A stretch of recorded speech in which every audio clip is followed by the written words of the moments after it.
Whilst the gnomes are busy celebrating birthdays during this mid-season break, let's open up the vault and look back at the First Look archives. Don't forget to write in to firstlookgnomes@outlook.com. We're in 7. 7. That was all.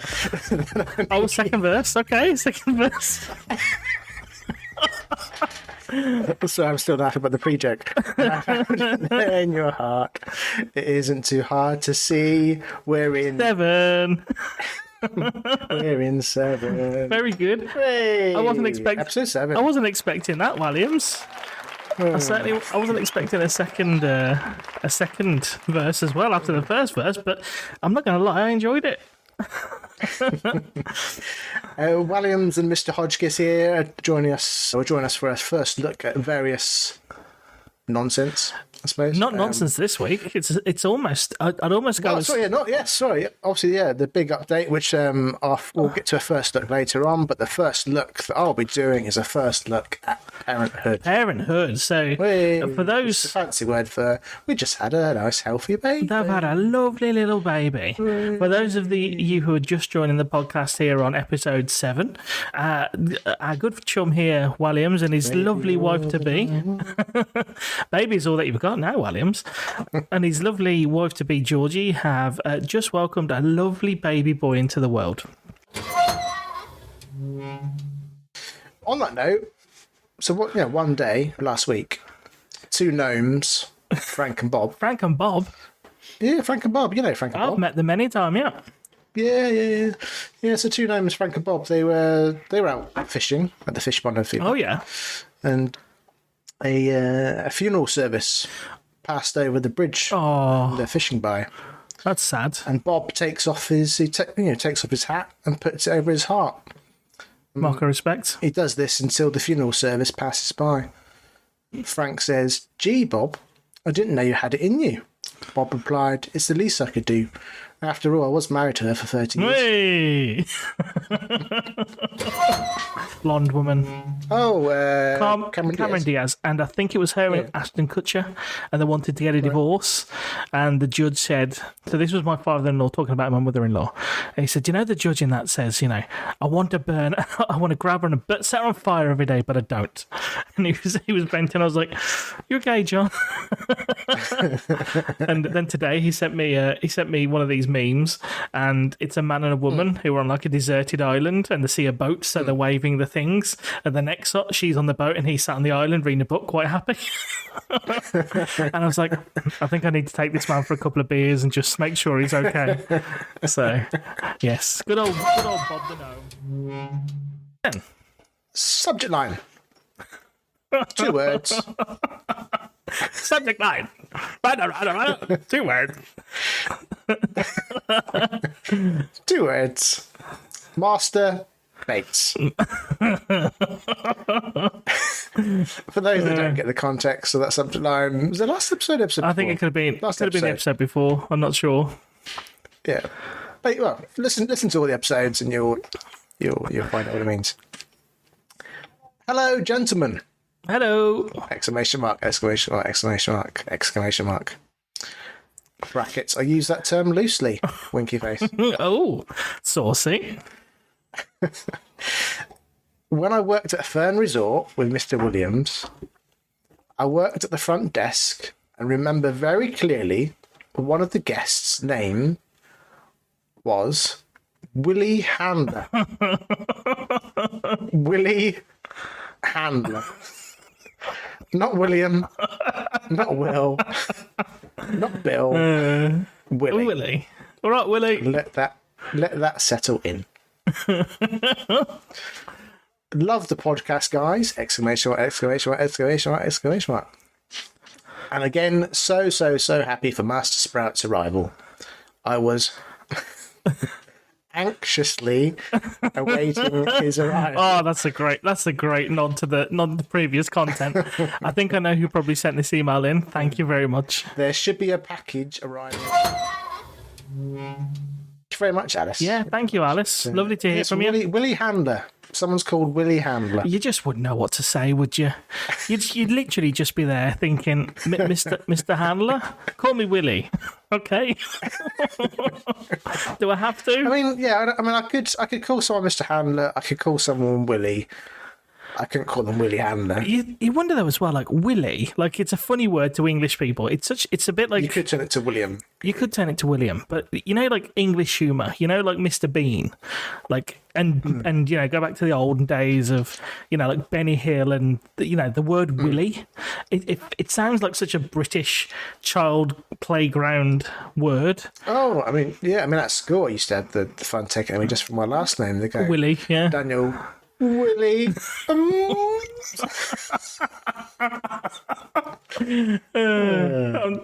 didn't realise now. I'm only going to address you as Willie. Yeah, Mr. Willie. That's brilliant. You should never have told us that. That is one of those things that we should never ever have known. But now that you do, we'll only ever refer to you as Willie. But like North Americans, though, Williams. Do you think North American? Well, obviously, if Alice has been there and was working there and had someone called Willie, it must cross the sea. But I just imagine Willie just being such a British thing and not at all Americans finding the name Willie funny. But Canadians are different. Kidney pie, well, not kidney pie, just steak pie. Nice steak pie with pint of Guinness. Oh, very nice, very nice. It's funny. So my wife went there for university. So when we started dating, she took me over there. And it was a perfectly fine place, walled city, so there's a lot of history there. Yeah. But like we went again last summer. We had some friends over, and we went to, because it's very close to the Republic border. So if you go across the border, there's a place called a Muff, and we went with two gay friends. Muff, yes, as in Muff. So we went with a couple of our friends who were insistent that they wanted to get a picture of Muff or in Muff. Your friend Willie Handler? No, not Willie Handler. No, but wanted to get a picture in Muff. So Frank and Bob. Frank and Bob, yes. Took them to Muff and stayed in Londonderry for the day. Londonderry/Derry. And we just called it Legendary. Just have to call it Legendary because we did a wall tour there, and the guy said, "Look, it's very contentious depending on what side of the community you're from. So just call it Legend." We just called it Legendary, and I thought that's brilliant. What a great little way to call it. And it's so like obviously the Derry Girls has made such a big impact on there. They've got the lovely mural there to it, but it's just a great place. We had some great food, great drink. It's lovely. So hello to the people of Derry /Derry/Legendary. You know, the first thing you see might be, you know, the big eyes open, sort of staring at you. No, that was the second thing I saw. Oh yeah. No one tells you, Craig, on Parenthood about swollen balls. Why isn't there a warning about swollen balls? So, perfect little baby Logan is born. His balls are swollen. Oh, God love him. Like anything, bless him, and they are humongous. Okay. I'm not going to lie. That's not where I expected you to go with the first look at Parenthood, but you know what? I'm glad you did. So, oh yeah, I thought to start from the first, the first couple of seconds. But I don't know. Is that a phenomenon? I don't know if that's a normal thing. Well, no, or apparently it's quite common. Okay, apparently it's quite common. When you say swollen, like what we're talking? Big, yeah. So apparently they're swollen at birth, or maybe particular types of birth. I don't know, but they were swollen. They were huge. I didn't know it's because they were swollen. Okay. Are you sure he's not just a lad? No, they have shrunk. Okay. They have shrunk to a normal baby size. Very good. But they were adult size.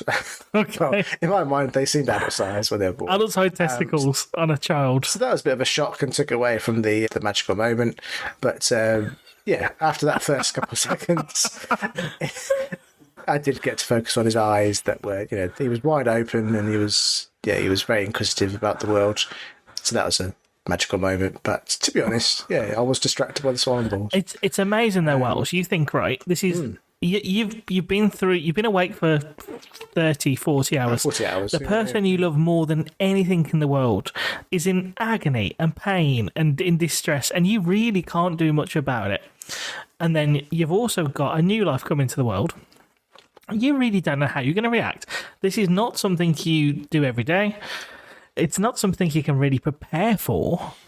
So again, you have in your head an idea of what a baby looks like when they come out, and if it comes out and there's adult-sized testicles on a No small one tells size, you about that. can. Why hasn't anyone said, just to prepare you when he's out, his balls will be big, but don't worry, they will calm down.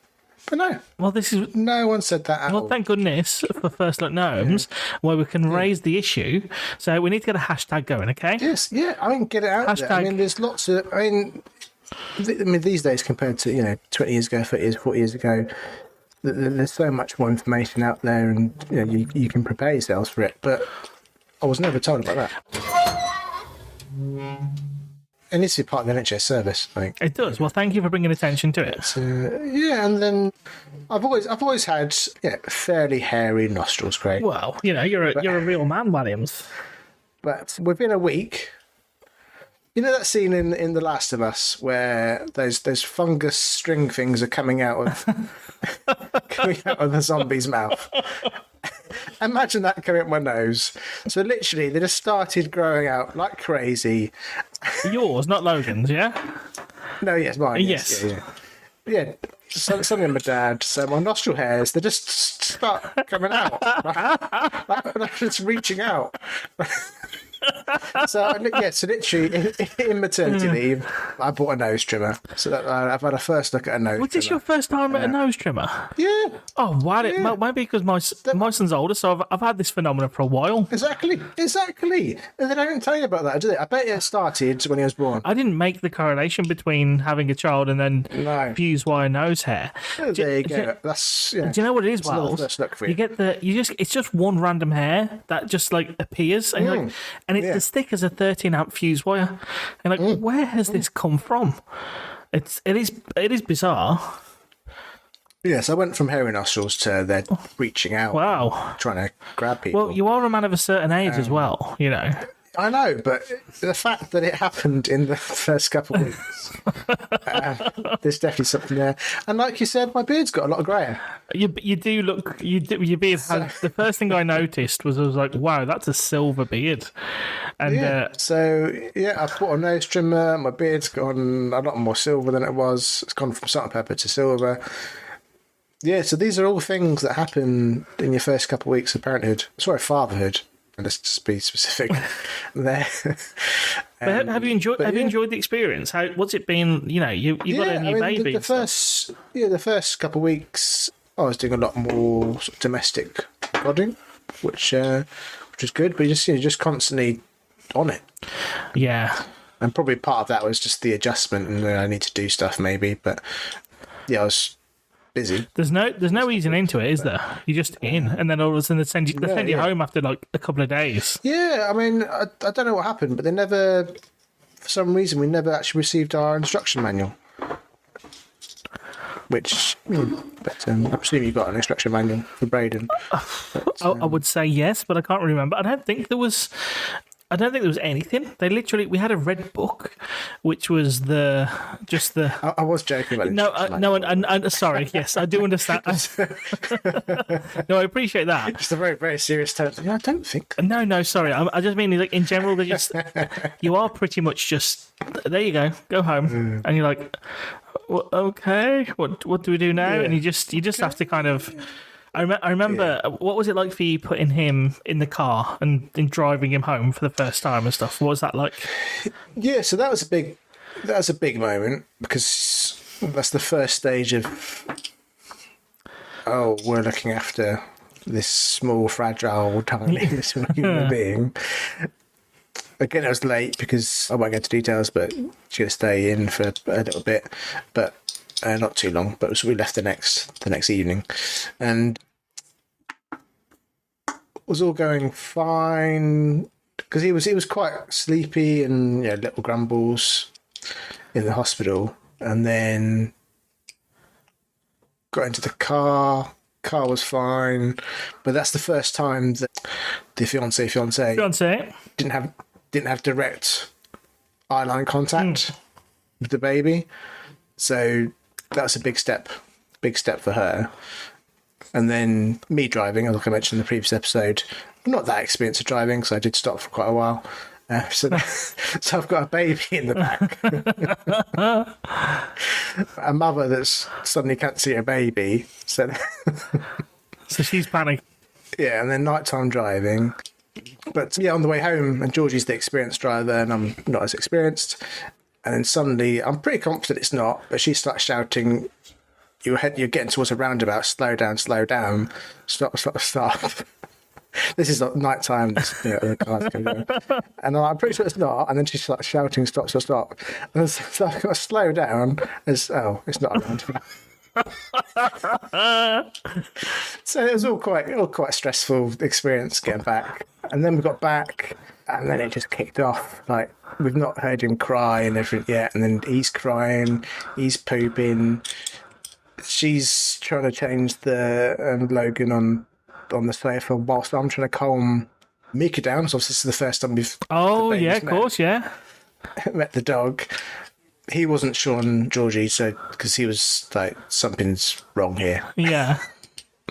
Like he was obviously worried, like you're slightly damaged. Yes, yeah. I need to stay clear of you. So he was really good, but he stuck to my side. He's like, something really strange has happened here. Yes. What on earth is going on? But he was really good. Yeah, really good at the baby. Just a bit. Who are you? What the? Yeah. What's this thing that's going to pull my hair? Yeah. But so the first 10, 15 minutes, what it was in the house it was all kicking off. I don't want to say adjusted, but adjusting. You're finding your groove. And finding our groove, and definitely the first sort of couple of weeks, my calf muscles, because the fiance was fairly bedridden for the first sort of week. But so my calf muscles from going up and down the stairs were definitely increased. And there was quite a funny moment because obviously, she's gone through, she's had to take loads of painkillers and been in a lot of pain. Yeah. And so I can't remember what it was now, but I think I stubbed my toe or something. And I knew straight away I cannot complain. I cannot complain about stubbing my toe because it's not even a percentage of what she's been through. And she just sees me, I'm just like gritting my teeth. She knew I wanted to say something. I was like, what's the matter, Daniel? I just knew, nothing. Yeah, I just knew. I think she asked, yeah, you're right. And I was like, I can't answer that question. I really... What can I say? You need to sit in a rubber ring. I've stubbed my boo-boo toe. Yeah. Yeah, it's nice. It's just little things are quite enjoyable. Just so lately he's gone from wet farts to like proper man farts already, like proper trumpet. Lads. What a lad. And you just sat there sometimes and say, how many times have you said, that's my boy? oh, yeah. It's like, good lad. That's my boy. Fire like a man. Yeah. So, yeah, just typical lads. Yeah, proud of the sound of his farts. It's quite something. It's quite something because you're kind of in the eye of the storm. You don't know what day it is. You don't really know what's going on. You're trying to be as normal as you can, but it's an abnormal situation because you've gone from basically a responsibility to just to you, Georgie and Mika, to you, Georgie and Mika, and a child who literally can't do anything without yours and Georgie's help. Yeah. So, you just... I remember it took a long time for us, and you'll have this too. You're so... They're quite robust, because I've always been with babies. I still am with other babies. Yeah. I imagine I am, but they're so fragile, so whenever I'm not very good at sort of holding babies. Yes. I'm still not, but with Logan now, I've got to the point of I just pick him up and throw him around. The apprehension's not quite so not that much. But yeah. But you tune in well. They're more robust than you think. They are, and you're probably. I'm assuming like when you've gone to sleep, have you been fully asleep? Because you're just slightly awake, aren't you? No, I'm pretty sure my anxiety levels are through the roof. Yeah.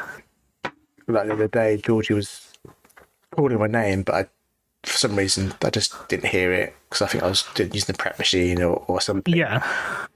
So then she escalated to basically go, Dan! Like shouting really loud. But that's the only bit I heard. So obviously I go straight into, there's an emergency, Yes. panic. So my heart's beating a million miles an hour. I've gone up the steps in like half a second. And she says, yeah, I can't remember what she asked for, but it's something like really... Can you scratch my back? Yeah. Just like panting away. Yeah. Panting away. First aid kit out. Yes. 999 half dialed, yeah. But no, yeah, false alarm. But yeah, so that's different. Yeah, I'm very much on alert all the time. A little bit less so now than perhaps the first couple of weeks, but still very much on alert. It's an adjustment, mate. You will just find your groove and just kind of get into it, but it's a massive... Yeah. And Williams, how did you experience the meconium? Because that's one of the things I remember. I remember the afterbirth and the meconium. Is that the stuff that's still in the lungs, or is that the stuff that's on? No, so that was the poop, that's the black poop, the tar poop. Yeah. Yes, yeah, black poop went through all the different stages. So went for a pesto stage. The colour's unbelievable, isn't it? And they went through what we called a Uncle PK Chinese chicken curry. Oh, very good. Because my Uncle PK, he always has a Chinese chicken curry. So I'm referring to that. So I don't know if it's put him off his Chinese yet, but we told him about it. But yeah, the meconium though, the black tarry stuff. Did you have? But that's fine because that they tell you about. Yeah, what they don't tell you about is the swollen ball. That's true. Well, yes. Swollen baby balls. It's a real thing. Yeah. Because at the start we were also quite worried because his skin started looking quite dry and flaky. Yes. But there's loads of information out there. It says that's quite normal. Oh yeah, brain had that, like cradle cap and stuff. That initial skin layer, and they're basically growing new skin. Yes. So that they're basically shedding their skin. But swollen balls. Swollen balls. No information on it. Page 974 on Google. About it. Raise awareness, Williams. Raise awareness. Bring the cause forward. I mean, to be fair, it's not the most important thing to know about. a little bit of heads up would have been nice. You're an animal. You're an absolute animal. That was very funny. Dads. So we were around our friend's house and they had the MetaQuest 2. And I actually hadn't played an actual virtual reality machine. I've played them in the arcades and stuff, but not an actual home one. And they put me on this game called Walk the Plank, where, again, as someone who's not a... I think I might have seen that on TV or something. It's very cool. So you put the headset on, and you go in an elevator and you go to the top of this building. And you have to walk the plank, and it really does muck with your mind. Because even though the graphics are computer graphics, the immersion is like, this is real, because you look around and there's a helicopter comes over your head and you're like, wow, this is unbelievable. And I was a bit skeptical about VRs. We're like, I don't want to... If you're scared of heights, it's probably a good training. It felt real. Like, you felt like you were there. Your senses, your brain doesn't quite know what to do. Can't quite work it out. You can't quite work it out because you can't, obviously, because you're using your eyes and your ears, which is obviously this is a big chunk of it. This is something I found as well. It's like playing VR messes with my ears a little bit because of balance and stuff. But we had to go on this one, and I was like, that's unbelievable, because I'd always been skeptical about it and thought, I don't know if I want to invest in VR, because obviously playing a video game, you see all these games, you're like, oh, it looks pretty good, I'm not sure, because until you try it, you don't know how awesome it really is. Part of my language, but that I was literally just like, this is unbelievable. I can't believe I've not actually played one of these before. So then I came home and I was like, it's my birthday, I want one. It's my birthday, I want one. So PSVR 2 was coming out. So I ordered myself one. And it arrived on Wednesday. And I've got myself a few games for it. I got myself Gran Turismo 7. And I got myself Horizon, Call of the Mountain. And I got myself Resident Evil Village. And what else did I get? Oh, that's a horror film. Yes. Horror game. And I got a kayaking one where you go kayaking. I'm quite, virtual reality games sound good, but not the horror ones. Well, I'll tell you my experience with it so far. So when you get it all set up and stuff, the first game I did was the kayaking one. Yeah. And it is so real and immersive. It looks fake, but it's not fake. It's so weird to explain, but because the water's moving, you feel like you're moving. Like, I got motion sick the first few times I played it. I was like, I feel a bit motion sick. Had to get your VR legs, so to speak. But after I played it last night for a few hours, your brain's going off what you can see and hear, isn't it? Well, that's it. Yeah. So but it's the VR2, the PSVR2, the way it wraps around your eyes. So there's the field of view is pretty good. So you haven't got too much that you can't see. It feels like you are in the world. You look like a Wally because you've got this big faceplate on. But I put Leslie on the kayaking one for the first time, and she was just like, she was blown over. She was like, "This is just mental," because we can see what they see on the TV screen, but it's flat. But when you put the helmet on, it's like a different world. Like you feel like you can touch it. Like your mind is convinced. So the depth perception is that it's just unbelievable. So I'll tell you the game I got, the Horizon Call of the Mountain. So you go in and you're kind of on this. You're up high, but in the distance you've got these mountains and all these things. And I just stood there and looked at it because it's not like computer graphics. It's like you're actually there. It's just unbelievable, but it's really hard to explain and because unless you actually put the helmet on and see it and hear it and feel it, it just looks like a video game. But as soon as you put it on, it's unbelievable, mate. Because the early ones, there's lots of problems because basically when you turned your head, the images weren't quite keeping up to the same speed as your eyes or neck were moving. Yes. Whereas now I think it's a lot more. Well, in Geek Talk, this one there's none of that at all. It's 120 hertz refresh rate for eye, so every image you get is super smooth because there's so much going on. Yeah. And obviously because it's connected to your PlayStation 5, which is a badass powerful system, it just works so well. But I have been like blown away by it, and I love it. I am. GT7. So it feels like you're in a car. So you sit in the car, and the car is perfectly rendered, and you can go into like a VR showroom, and you can drive, and like it messes with your senses. Like you get that feeling when you drive up over a hill, you feel that like woo. When they start adding things like smell and touch, that's when it's going to be crazy. It's already pretty good. So you think that the leaps. So the first PSVR came out in 2016, I think. So now 2023. You think where it's come from, the likes of playing Super Mario on an NES, which was 30 years ago, and think where they're going to go now with the processing power they've got, and it's class. I love it. I'm really excited for where it can go. And we had Braden on it, and he was playing Call of the Mountain. He's not meant to because he's under 12, but he wanted to have a go on it, and he's there. And I filmed him playing VR, and when he was on the kayak one, he was sitting on the chair. We moved the chair into the middle of the room, and he's on this kayak one, and he's looking around. I was like, "Oh, Daddy, look at that!" Because he's like, what he's looking at. I was like, "Oh, Dad, look at that bird!" And like, "Oh, Dad, I can touch this," and he's there. So he's sitting on the chair and he's putting his hand over the side to try and touch the water because he's so immersed. You can see he's like, "Oh, I want to touch the water." He's like, "There's a fish, I want to touch the fish," and he's trying to reach out and touch the fish, and you're like, "You can't." You've got to be careful because I'm sure you've probably seen the video or similar, but they filmed the kids, I think a little bit older, 10 or something like that, and it was like a platform game where you go around and you have to jump over blocks and things. And they're telling him, "Oh no, you need to jump over that bit." No, they say, "No, why don't you do a run and sort of jump over the thing?" But then he actually physically runs. Okay. So he runs into the TV and just jumps into the TV. Okay. Yes, you've got to be careful. Oh, 100%, 100%. Yeah. And it does come with a warning about under 12s, like this isn't for under 12s. So we'll let Brian have a few goes on it and stuff, but it's not a kid's toy.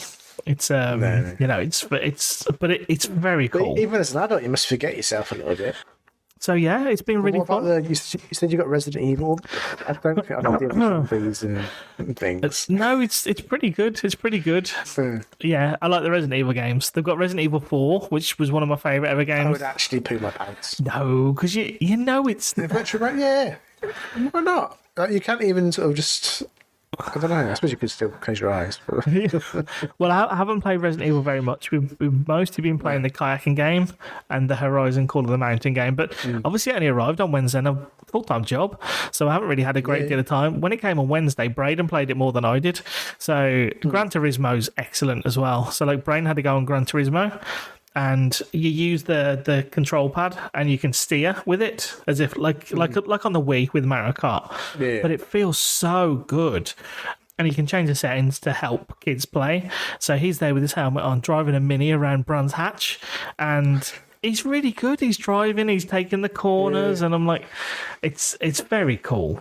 But it is going to have to be one of those things that we limit. But no, it's, as I say, for anybody who is skeptical about VR or is like, oh, that's just a fad, I can see it being the future. It's going to sound really geeky. The future of gaming, Wells. It's garlic bread. It's the future. Fly through some. What do you call a man who can't stand? I don't know. What do you call a man who can't stand? Neil. Hey, Why did the chicken cross the playground? I don't know. To get to the other slide. Very good. I enjoyed that one. What did the left eye say to the right eye? I'm not sure. Between you and me, Hey. something smells. Very good. What is a tree's favourite drink? Tree's favourite drink. I don't know. What is a tree's favourite drink? Root beer. Ah, very good. How do two arsonists hook up? Don't know. A match on Tinder. I was about to say Match.com. That's a clever one. Yeah, that's very That's a good. clever Match one. on Tinder. Very good. Why couldn't Dracula's wife get to sleep? I'm not sure. Because of his coffin. No, I won't do all of them, but final one. How do you organise a space party? How'd you organise a space? But I don't know else. You plan it. You plan. Very good. Very good. Well, Well, it's funny.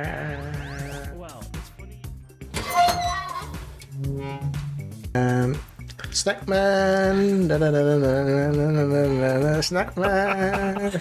So is that whether you're getting milk or some What's-Its for Georgie? Yeah, mainly. Other snacks are available. But yeah, yes, the snacks are available. Parenthood. We shall find out. Not the best clip, I guess, but there you go. Right, bye, everyone. Ta-ra, everybody. See you next time. Bye. Ta-ra. I mean, have I stopped? No, I haven't stopped. Bye. The second part of season 4 will be coming soon. Email firstlookgnomes@outlook.com and don't forget to follow or subscribe to get future podcast episodes.